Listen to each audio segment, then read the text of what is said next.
Hello students. बच्चों, आज मैं आपको हाइड्रोजन स्पेक्ट्रम के बारे में बताऊंगा कि इलेक्ट्रॉन्स जब हायर एनर्जी लेवल से लोअर एनर्जी लेवल में, मतलब अपने हायर सेल्स को छोड़ करके, हायर ऑर्बिट को छोड़ करके जब वो लोअर ऑर्बिट में आते हैं तो वो एनर्जी एमिट करते हैं। और ये एनर्जी आप देख सकते हैं, और वो डिफरेंट सीरीज़ होती हैं उनकी वेवलेंथ के अकॉर्डिंग। और वो जो सीरीज़ होती है उसमें Lyman series, Balmer series, Paschen series, पेफुंड series, ये जो सीरीज़ होती हैं वो हाइड्रोजन स्पेक्ट्रम में आप देख सकते हैं। इसका बच्चों जो बेसिक कॉन्सेप्ट होता है वो ये होता है कि इलेक्ट्रॉन्स जब जिस सेल में होते हैं तो उनकी एनर्जी हर सेल में अलग अलग होती है। जैसे जैसे उनके सेल्स इंक्रीज़ करते जाते हैं उनकी एनर्जी भी इंक्रीज़ करती जाती है।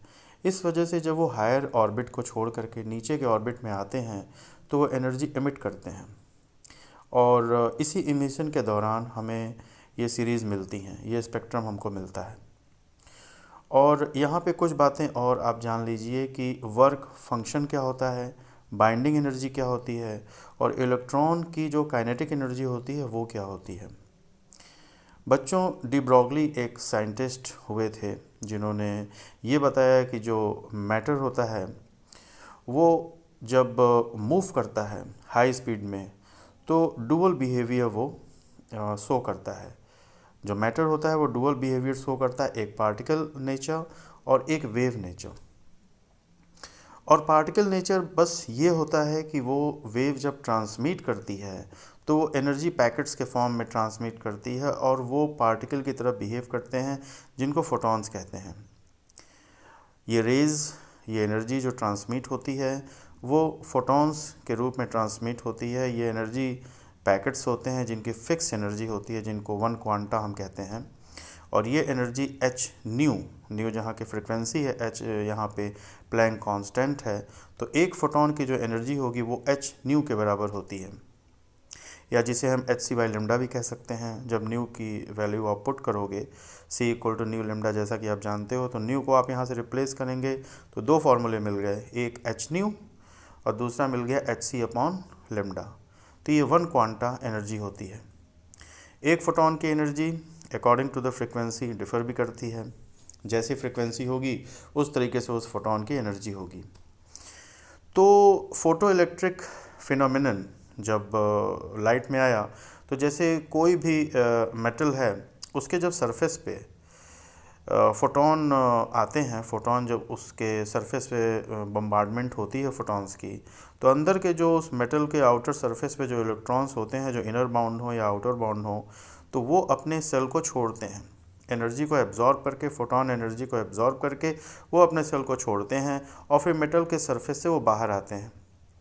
लेकिन ये इलेक्ट्रॉन्स जिस एनर्जी से बाउंड होते हैं और जितनी एनर्जी उनको चाहिए होती है अपने सरफेस को, अपने एटम को छोड़ने के लिए, वही उनका वर्क फंक्शन होता है।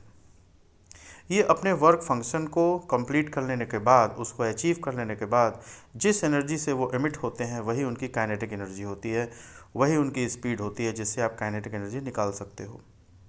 यानी कि दो चीज़ें हो गई, जब फोटॉन किसी सरफेस पे आते हैं तो उनकी एनर्जी दो भागों में डिवाइड हो जाती है, एक तो वर्क फंक्शन में और दूसरी काइनेटिक एनर्जी में, जो इलेक्ट्रॉन्स को मिलती है जब वो बाहर निकलते हैं अपने सरफेस को छोड़ करके। तो बच्चों, ये थोड़ी सी चीज़ मैंने आपको फ़ोटो इलेक्ट्रिक इफ़ेक्ट के बारे में बताया, वर्क फंक्शन के बारे में बताया। डी ब्रॉगली साइंटिस्ट ने जो मैटर के डुअल बिहेवियर को बताया था उसके बारे में कुछ बातें हमने आपको बताई, और कुछ बातें हमने स्पेक्ट्रम के बारे में भी बताई कि जब इलेक्ट्रॉन्स एमिट होते हैं तो according to the energy gap अलग अलग सीरीज़ होती हैं, Lyman series, Balmer series, Paschen series, Pfund series, इतनी सीरीज़ होती हैं। इस स्पेक्ट्रम को और हम इलाबोरेट करेंगे, कुछ रिटर्न वर्क भी करेंगे। ये तो मैंने बस एक ओरल की एक थोड़ा सा कॉन्सेप्ट बस आपके दिमाग में आ जाए, इस वजह से मैंने ये चीज़ें आपको बताई। ठीक है, अगले क्लास में और अगले लेसन में, अगले इस ओरल में आपको और चीज़ें कुछ बताऊंगा, और कुछ रिटर्न चीज़ें भी मैं आपको पोस्ट करूंगा। तब तक के लिए अपना ख्याल रखिए।